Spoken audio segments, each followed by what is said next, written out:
Assalamualaikum warahmatullahi wabarakatuh.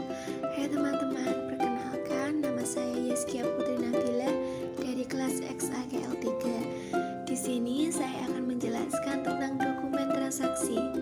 Nah, berikut ini materi-materi yang akan saya jelaskan. Yang pertama, pengertian dokumen transaksi. Yang kedua, jenis-jenis dokumen transaksi. Dan yang ketiga, proses pencatatan transaksi keuangan dan contoh jenis-jenis bukti transaksi. Yang pertama, pengertian dokumen transaksi. Pengertian dokumen transaksi adalah dokumen yang digunakan sebagai tanda bukti suatu transaksi telah dilaksanakan maupun bukti suatu pihak perlu mempertanggungjawabkan kewajiban pada pihak lainnya. Contoh bukti transaksi adalah cek, kwitansi, faktur, nota, dan bilet giro. Yang kedua, jenis-jenis dokumen transaksi. Jenis bukti transaksi. Ada dua jenis bukti transaksi dalam keuangan dan bisnis. Berikut penjelasannya. Yang pertama, bukti transaksi internal merupakan bukti dari transaksi yang terjadi di dalam perusahaan. Salah satu contoh bukti transaksi adalah gaji karyawan internal. Yang kedua, bukti transaksi eksternal merupakan bukti dari transaksi yang terjadi dengan melibatkan pihak-pihak di luar perusahaan. Contoh bukti transaksi eksternal adalah pembelian bahan baku untuk keperluan produksi. Yang ketiga, prosedur pencatatan transaksi keuangan. Transaksi keuangan yang terjadi dicatat dalam bukti transaksi. Bukti transaksi keuangan yang terjadi dianalisis tingkat kebenarannya dan keabsahannya.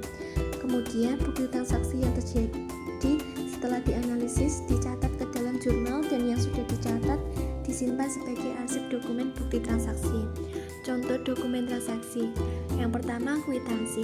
Kwitansi adalah bukti penerimaan uang yang dibuat oleh pihak yang menerima uang dan diserahkan kepada yang membayar untuk sejumlah pembayaran tertentu. Yang kedua, cek.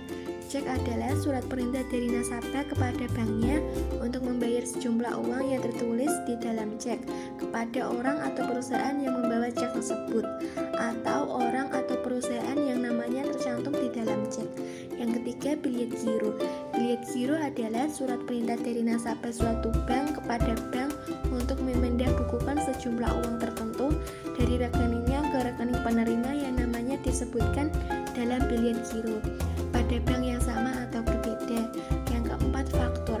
Faktur adalah bukti transaksi pembelian atau penjualan yang dilakukan secara kredit. Yang kelima, nota kontan.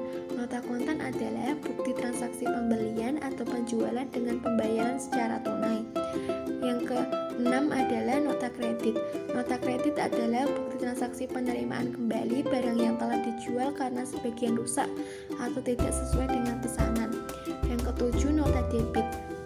Nota debit adalah bukti transaksi pengiriman kembali barang yang telah dibeli karena sebagian rusak atau tidak sesuai dengan pesanan. Yang kedelapan, bukti memo. Bukti memo adalah bukti transaksi yang bersifat intern perusahaan, seperti memo dari pejabat tertentu atau pimpinan perusahaan kepada bagian akuntansi untuk melakukan pencatatan. Bukti transaksi lain. Yang pertama, bukti pencatatan. Bukti pencatatan, bukti yang dibuat oleh bagian pembukuan untuk menjelaskan secara historis bukti transaksi beserta isinya dan pengaruhnya terhadap perkiraan sebelum dijurnal pada jurnal yang sesuai. Yang kedua, bukti kas masuk. Bukti kas masuk, bukti yang dibuat oleh bagian pembukuan untuk merekam bukti yang berakibat tambahnya perkiraan kas dalam perusahaan. Yang ketiga, bukti kas keluar. Bukti kas keluar, bukti yang dibuat oleh bagian pembukuan untuk merekam bukti yang berakibat berkurangnya perkiraan kas dalam perusahaan. Nah, itu saja penjelasan dari saya tentang dokumen transaksi. Semoga bermanfaat. Wassalamualaikum warahmatullahi wabarakatuh.